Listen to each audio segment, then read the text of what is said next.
उत्तराखंड में सब जगह जंगलों में भयंकर आग लगी हुई है।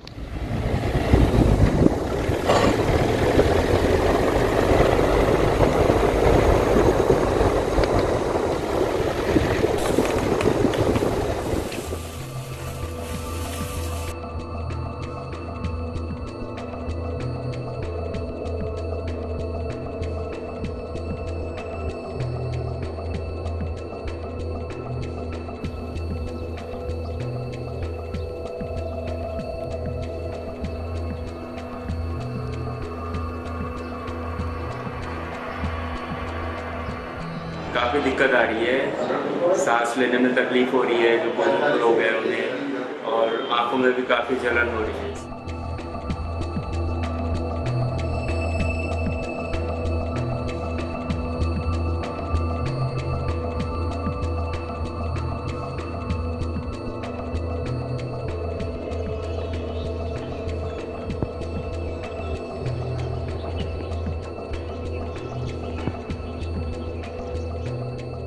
इस समय इतनी सूखी की स्थिति, विस्फोटक स्थिति बनी हुई है, और ये लापरवाही कोई जरूरी नहीं कि पब्लिक की तरफ से भी हो। वन विभाग में हम कंट्रोल बर्निंग करते हैं, उसमें भी अगर कोई गलती से सुलगता हुआ कुछ छूट गया हो तो तेज हवाओं से वो भी आग का दूरस्थ क्षेत्रों में एक रूप ले सकता है।